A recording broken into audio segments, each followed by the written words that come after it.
जय हिंद दोस्तों। 30 मई 2025 को आर्मी हेडक्वार्टर एजिस ब्रांच के पे एंड पॉलिसी डिपार्टमेंट ने सीजीडीए को एक लेटर लिखा था। देश भर में जितने भी सीडीए और पीएओआर ऑफिस हैं वो सभी डिफेंस अकाउंट्स डिपार्टमेंट के नीचे काम करते हैं और डिफेंस अकाउंट्स डिपार्टमेंट के हेड हैं सीजीडीए यानी controller general of defence accounts. ये 4 पेज का लेटर है। इसके पहले पेज को आप अब अपनी स्क्रीन पर देख सकते हैं। लेटर का सब्जेक्ट है रिकवरी ऑफ पे and allowances in respect of retirees. ऐसे सैकड़ों केसेस हुए हैं जिनमें सैनिकों की पे या पेंशन में से लाखों रुपए की रिकवरी की गई है। तो इस लेटर में लिखी बातों को जानना और समझना हम सब के लिए जरूरी है, ताकि अगर ऐसी परिस्थिति हमारे सामने या हमारे किसी कोलीग के सामने आए तो हम करेक्ट एक्शन ले सके। मैंने इस वीडियो को 3 भागों में बांटा है। पार्ट 1 में मैं आपको बताऊंगा कि आज की डेट में परिस्थिति क्या है, यानी रिकवरी ऑफ पे एंड अलाउंसेस के मामले में चल क्या रहा है। पार्ट 2 में बताऊंगा कि रिकवरी पर सुप्रीम कोर्ट के क्या ऑर्डर्स और जजमेंट्स हैं। और पार्ट 3 में बताऊंगा कि इस लेटर को मद्देनजर रखते हुए हम भविष्य में किस बदलाव की आशा कर सकते हैं। तो चलिए पार्ट 1 से शुरुआत करते हैं और देखते हैं कि परिस्थिति क्या है। लेकिन उससे पहले मेरे चैनल की परिस्थिति, नया चैनल है और सब्सक्राइबर कम है, तो अगर आपको ये वीडियो पसंद आता है तो मेरे चैनल को सब्सक्राइब कीजिए और वीडियो को लाइक और हाइप कीजिए। अगर आप लाइक बटन के बाद हाइप बटन पर भी क्लिक करते हैं तो यूट्यूब मेरे वीडियोस और लोगों के पास भी भेजेगा। Thank you for your help. Great. तो परिस्थिति ये है कि ऐसे सैकड़ों सैनिक हैं जिनकी पे या पेंशन में से लाखों रुपए की रिकवरी की गई है। ये रिकवरी के केसेस 2 कैटेगरीज में आते हैं। पहले कैटेगरी के केसेस उन सैनिकों के हैं जो रिटायर हो गए हैं, तो वो रिटायरमेंट चले गए, उन्हें पेंशन मिल रही है और एक दिन पाया गया कि उनको ज्यादा पेमेंट हो गई थी और इसलिए पेंशन से रिकवरी कर ली गई। और दूसरे कैटेगरी के केसेस उन सैनिकों के हैं जो रिटायर होने वाले थे। रिटायरमेंट से पहले उनके अकाउंट का ऑडिट हुआ, ये पाया गया कि उन्हें ज्यादा सैलरी दे दी गई थी और ये एक्सेस पेमेंट उनसे रिटायरमेंट जाते समय इकट्ठे रिकवर कर ली गई। तो ये था पार्ट 1 यानी रिकवरी के विषय में चल क्या रहा है। अब आते हैं पार्ट 2 पर और देखते हैं कि इस विषय में ऑनरेबल सुप्रीम कोर्ट ने क्या जजमेंट दी है। तो इस विषय पर सुप्रीम कोर्ट में केस आया था 2015 में 2015। उस केस का नाम था state of Punjab versus Rafiq Masih. इस केस में कोर्ट के सामने सवाल था कि अगर किसी रिटायर्ड एम्प्लॉय को गलती से ज्यादा पेंशन मिल जाती है तो क्या सरकार बाद में उससे वो पैसा वापस ले सकती है।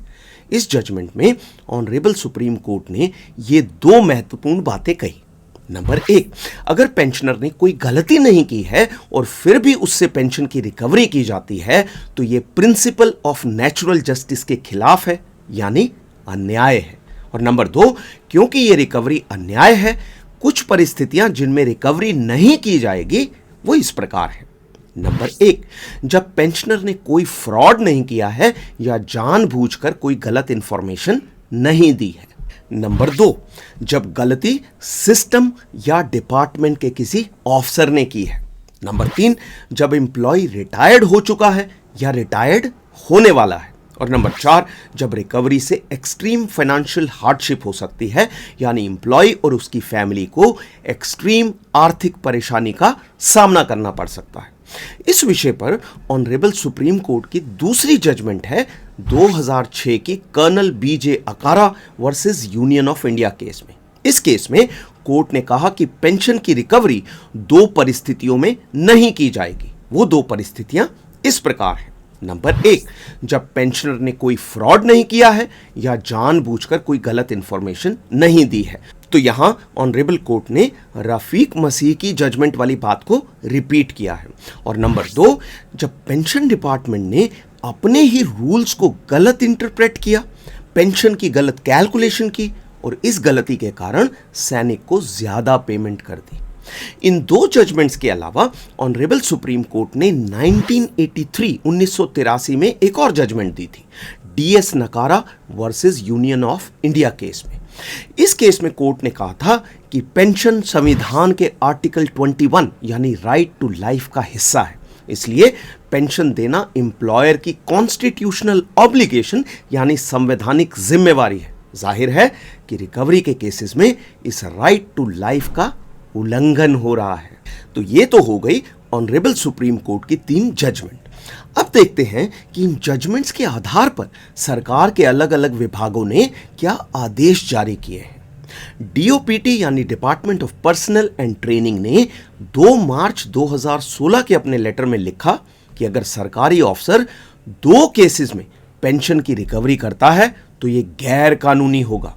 नंबर 1, जब एम्प्लॉय की रिटायरमेंट में 1 साल या उससे कम बचा है, और नंबर 2, जब एम्प्लॉय को ज्यादा पेमेंट 5 साल या उससे ज्यादा की जा चुकी है।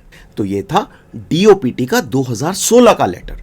30 मई 2025 के लेटर में एजीज ब्रांच ने सीजीडीए को याद दिलाया है कि उन्होंने खुद रिकवरी ऑफ पे एंड अलाउंसेस के विषय पर अपने ऑफिसर्स को 3 निर्देश दिए हुए हैं। सीजीडीए के वो 3 आदेश इस प्रकार हैं। नंबर 1, मार्च 2022 के एक लेटर में सीजीडीए ने अपने ऑफिसर्स को इंस्ट्रक्शंस दी कि वो सैनिकों की पे, अलाउंसेस और पेंशन अकाउंट्स को रिव्यू करने के अपने प्रोसीजर को मजबूत करें ताकि सैनिकों को गलत एक्सेस पेमेंट ना हो और ना ही रिकवरी की नौबत आए। नंबर 2, 4 मार्च 2024 के एक और लेटर में सीजीडीए ने आदेश दिया कि उनके ऑफिसर्स रिकवरी के विषय पर ऑर्डर्स को स्ट्रिक्टली फॉलो करेंगे।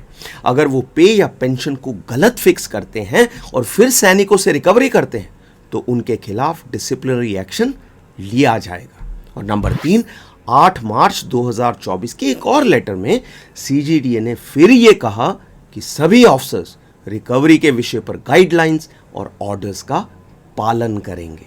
तो ये था पार्ट 2 यानी ऑनरेबल सुप्रीम कोर्ट की जजमेंट्स और उनके आधार पर डीओपीटी और सीजीडीए के आदेश। अब इन आदेशों को देखकर लगेगा कि रिकवरी का तो सवाल ही नहीं उठता।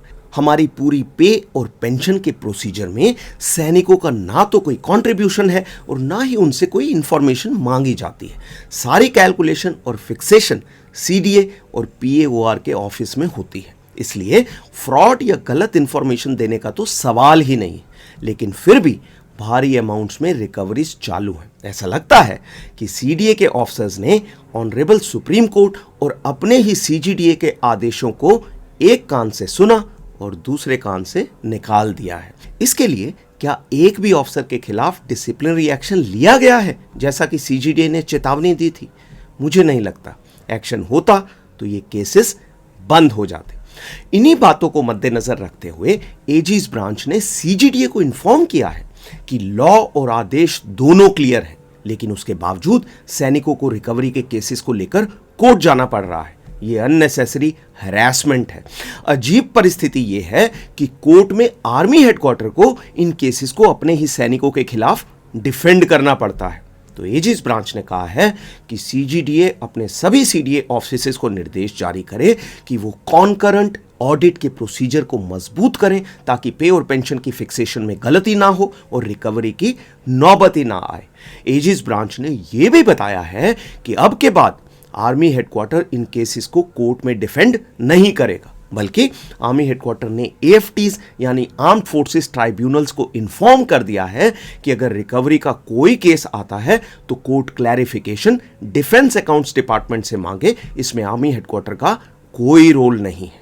तो सार ये है दोस्तों कि कानून क्लियर है और निर्देश भी क्लियर है, बस एक प्रॉब्लम है और वो ये है कि हमारे देश के सिस्टम में सरकारी बाबू के पास पावर अनलिमिटेड है और अकाउंटेबिलिटी यानी जिम्मेवारी जीरो है। रिकवरी करने की पावर अनलिमिटेड है लेकिन गलत पे और पेंशन फिक्सेशन की जिम्मेवारी जीरो है। क्या यह सिस्टम चेंज होगा? आसान नहीं है। पावर का नशा व्यवस्था में गहराई तक जा चुका है। आशा है कि सीजीडीए इस पुकार को सुनेंगे, करेक्टिव एक्शन लेंगे और रिटायर्ड सैनिकों की हैरेसमेंट पर रोक लगाएंगे। आज के लिए इतना ही। अगले वीडियो तक अपना ख्याल रखें और स्वस्थ रहें।